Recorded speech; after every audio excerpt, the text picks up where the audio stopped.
Hello and welcome to today's pandemic update video for Thursday, February 9th, 2023. We have two COVID positives to report to you since our last update. First one is Gabrielle Giffords tested positive for COVID back on Friday, February 4th. She is 52 years old. For those who don't know, she's a former congresswoman out of the Tucson, Arizona area. Also, we have another COVID positive to report to you. Phil Martelli has tested positive. Phil Martelli, who is the assistant basketball coach for Michigan, tested positive for COVID around February 8th of this year. He is 68 years old. Taking a look at the latest CDC transmission map, as you will see here, the majority of the eastern half of the country is in high transmission, and high transmission makes up 61.11% of all counties in the country.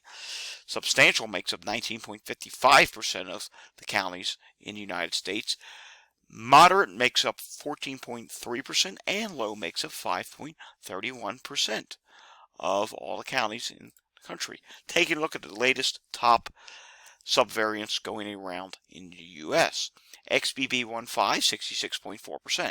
BQ.1.1, 19.9%. BQ.1, 7.3%. XBB, 2.3%. CH.1.1, 1.6%. And BN.1, 1.1%. Taking a look at Walgreens today. Today, the Walgreens national positivity is at 32.8%. That is down 0.6% from last week. Last week was 33.3%. Current week testing total 23,302. Prior week 27,525. Let's take a look at some states here. Maine is seeing a big decrease in positivity now. 30.3%, down 14.6% from 44.9%, which they had last week. Connecticut is at 37.5%. This is a big increase. Prior week, 25.4%. This week's testing, 144. Prior week, 189. They definitely need to do some more testing in Connecticut to see if that would drop the positivity, because they're clearly missing cases. Also, New Hampshire's starting to see a positivity rise. 37.5% this week, 34.2% last week. Difference of 3.3%. Taking a look at New Mexico positivity, 29% this week, 22.6% last week. Difference of 6.4%. Mississippi continues to rise big time, 34.8% this week. That's a difference of 12.6% from the previous week, which was 22.2%. Also, Arkansas, big rise. Current week, 34.3%. Prior week, 20.3%. That's a difference of 14%. And let's end today on California, shall we? 32.7% in California. Prior week was 31.1%. That's a difference increase of 1.6%. Taking a look at New York State, 2,911 cases in New York State today. 5% positivity today. 7-day positivity average is 5.3%. Taking a look at New York State hospitalizations. 2,236 people in the hospital in New York State. That is continuing to drop. 264 people in the ICU today. That is down from yesterday's ICU total, which was 281. All right, we're moving on to the latest case and death totals. Yesterday there were 54,000 cases reported. ICU total was 3,774. Hospitalization total was 30,892. We're using Merdiva's website. You can use the CDC. You can use a lot of different places. I just choose to use here. CDC is usually behind by a few days. New deaths added yesterday. 462 deaths were added yesterday. How does that compare to the previous week? That is actually down. The previous week on that day we saw 671. Here's something interesting I found that I want you to see. The CDC reports 17 nursing home workers COVID deaths in the week ending February 5th. So that means in that week there were 17 nursing home quote workers who died. The CDC reports 210 nursing home workers died of COVID related issues, COVID deaths, in the 12-week period from November 14th to February 5th.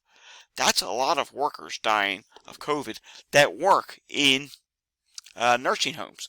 So this is just deaths. That doesn't include the number of people who tested positive. That doesn't include the number of nursing home workers who have caught long COVID. Again, like I said in my video earlier today, COVID is still controlling us, and here's proof of it. When you're having deaths in the nursing homes, not even just from the residents, but from the actual workers, that's really bad. And it further shows the issue of the staffing problems in nursing homes. Who would want to come work at a nursing home when there's a chance that you could die or catch long COVID? And as we see here, 210 nursing home workers died just in the last 12 weeks. So that is really concerning. All right, remember yesterday we were talking about Switzerland? Well, we're going to talk about Switzerland again. First off, let's go through some of the countries, shall we? Japan today, 32,969 new cases, 223 deaths added. Russia, 12,301 cases, 41 deaths added. South Korea, 14,664 cases, 334 deaths added. Taiwan, 20,920 cases added. And let's go up here to the week-over-week trends. And we're going to eventually get to Switzerland. Okay, so here's Switzerland. Current week, 22,277 cases. Previous week, 855 cases. That's over a 2,500 increase. Now, mind you, they did not report any deaths. Don't know what's going on there. Maybe they're not reporting their deaths, or they haven't had any deaths, which is possible. And quickly, let's take a look at a couple other places that do catch my eye. Russia, 64,136 cases in the last 7 days versus 48,676 during the previous 7 days. That's up 32%. Austria is up by 19%. And look at Greece here. Greece didn't report the previous week. 1.5 million % increase. Yeah, something's wrong there, but look at this. This is more legitimate. Poland had 5,653 cases in the last 7 days. That previous 7-day period was 3,517. That's an increase of 61%. So yeah, that's concerning. All right, getting back to Switzerland, I have one more bit of data to show you today. SARS-CoV-2 in wastewater in Switzerland. Pay close attention to this purple line. I can't understand their language, but pay close attention to this purple line. You'll see here in almost all regions, COVID is increasing in the wastewater. Look at this bottom right-hand corner one. Big increase in COVID-19 prevalence in wastewater. So something is definitely going on in Switzerland. We're going to continue checking up on this because they're actually coming off of one of their lowest levels of COVID wastewater in almost about a year. And now it's starting to rise again. So we'll have to keep watching to see what happens there. And it'll be very interesting to see if they eventually post a lagged death total, or maybe they really did not have any deaths. Alrighty, that's all I have for you all today. Remember to continue to take COVID precautions because COVID is not gone. It's still controlling our lives. It's not going away anytime soon. We're going to be dealing with it for many years to come. And as I have been saying in the past, we're likely to see a spring wave. Alright, thanks for watching everyone. And remember, if you like the content that you see on my channel, hit the like and subscribe button down below, and you'll be notified in the top right hand corner with that notification bell when I release a new video. I usually tend to do 1 to 2 videos a day. I also do some climate related stuff.